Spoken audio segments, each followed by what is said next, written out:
Hello বন্ধুরা, সরস্বতী সাবেকি রান্নার blog চ্যানেলে সকলকে স্বাগত। আজকে আর রান্নার ভিডিও করে দেখাবো না, আজকে একটা ব্লগ করছি। আজকে যাচ্ছি কালনাতে গঙ্গা স্নান করতে। আমাদের জেঠিমা শাশুড়ি মারা গিয়েছিল, গঙ্গা স্নান করতে হবে, তাই আজকে আমি, আমার বর এবং আমার বড় ছেলে গঙ্গা স্নান করতে যাচ্ছি। তো চলো, আমরা তার আগেই যাওয়ার আগে একটুখানি পেট্রোল পাম্পে তেল ভরে নিই। যে দাদা তেল দিচ্ছে আমাদেরকে গাড়িতে তেল নেওয়া হয়ে গেছে। এবার আমরা আবার চলেছি। গাড়ির ফুল হাওয়া খেতে খেতে আমরা ঢুকে পড়ছি কালনাতে। আমরা ঢুকে পড়েছি।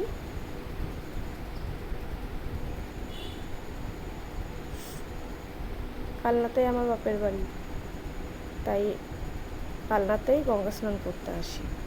তাহলে সুবিধাটা হয়, স্নান টান করে একটু খাওয়া দাওয়া করে বাড়িতে একটু শুয়ে তারপরে আবার আমরা যাই। আমরা বাস স্ট্যান্ডের কাছে চলে এসেছি।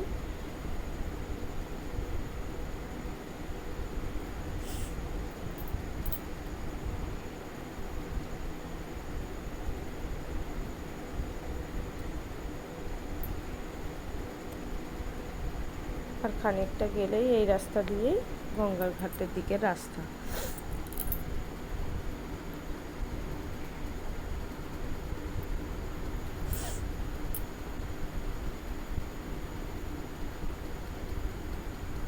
এই বিশাল মেগামার্টটা করেছে, খুব ভালো ভালো কালেকশন এখানে বেশ পাওয়া যায়। কালনাতে যখনই আসি তখনই এদিক ওদিক তাকালেই খালি মনে হয় ছোটোবেলার স্মৃতিগুলো মনে পড়ে যায়। কোথা দিয়ে পড়তে যেতাম, কোথায় স্কুল যেতাম। এই রাস্তাটা দিয়ে স্কুল যেতাম, পড়তে যেতাম।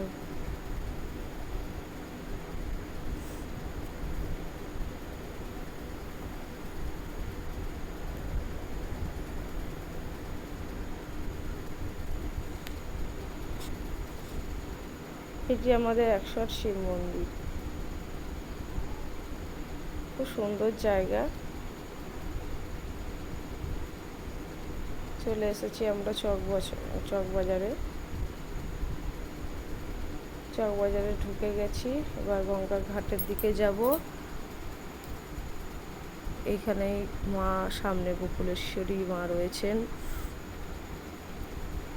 আমরা মহিষমর্দিনী ঘাটে স্নান করতে যাব।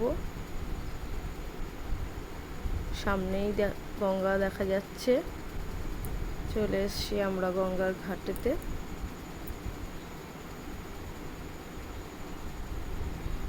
দেখুন বন্ধুরা, গঙ্গার কি অবস্থা! এত বৃষ্টি হয়েছে, চারিদিকে জল ছেড়েছে।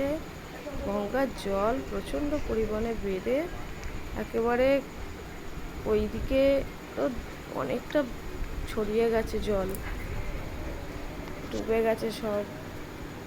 বাস স্ট্যান্ড সব ডুবে গেছে। দেখুন সিঁড়িগুলো কীভাবে জলে ভর্তি হয়ে গেছে, অনেকটা ডুবে গেছে। কয়েকটা মাত্র সিঁড়ি খালি রয়েছে। এইরকম জলের অবস্থা। তো এই জলেতেই আমাদের স্নান করতে হবে, তো কিছু করার নেই। না হলে তো গঙ্গা স্নান না করলে তো পুজো করতে পারবো না, মন্দিরে উঠতে পারবো না, অসুবিধা হবে। তো আমরা স্নান করে নিয়েছি। স্নান করে নেওয়ার পরে আমরা একটু মা মহিষমর্দিনীর কাছে এসেছি প্রণাম করতে। মা মহিষমর্দিনী পুজো শ্রাবণ মাসে হয়। মা খুবই জাগ্রত মা, মা সকলের মনোবাসনা পূর্ণ করে। খুব বড় ধুমধাম করে পুজো হয়, অনেক পাঠা বলি হয়। দেখুন মাকে কত সুন্দর লাগছে। সব বেনারসি শাড়িগুলো মাকে দিয়ে সাজিয়ে রেখেছে। এইভাবেই কাঠামো পুজো হয়। তা একটু চলে এসেছি মিষ্টি খেতে। গঙ্গা স্নান করার পর একটু মিষ্টি মুখ করতে হয়, তাই বাজারেই একটা দোকান, অম্বিকা সুইটস, এখানে চলে এসেছি। আমাদের কালনা জনপ্রিয় যদি মিষ্টির দোকান হয়ে থাকে তাহলে অম্বিকা সুইটস। কবিকা সুইটসে অনেকগুলি শাখা রয়েছে আমাদের কালনাতে। এই দোকানের মিষ্টি খুব ভালো, এরা খুব ভালো মিষ্টি বানায়। ছেলে দেখুন এখানে নিয়ে নিয়েছে কমলাভোগ। এই কমলাভোগ খেতে খুব ভালো লাগে। আর ওখানে একটু সন্দেশ খেয়ে নিল। আমরা মিষ্টি খেয়ে চলে এসেছি বাড়িতে, এবং বাড়িতে খাওয়া দাওয়া করে নিয়ে আবার আমরা বিকেলবেলায় সন্ধ্যের আগে আমরা আবার বেরিয়ে পড়েছি বাড়ি যাওয়ার উদ্দেশ্যে।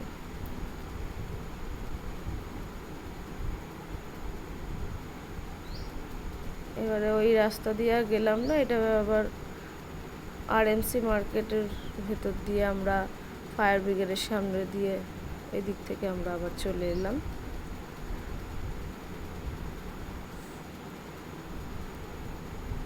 এইটি আমাদের কালনার স্মার্ট বাজার। এই দেখুন সূর্য অস্ত চলে গেছে, আমরাও বাড়ি যাচ্ছি। ভিডিওটা যদি ভালো লেগে থাকে তো সকলকে শেয়ার করবেন, সাবস্ক্রাইব করবেন, যাতে আবারও এরকম ভিডিও আপনারা দেখতে পান। আর লাইক করবেন অবশ্যই, যদি ভালো লেগে থাকে কমেন্ট করবেন। Tata, bye bye.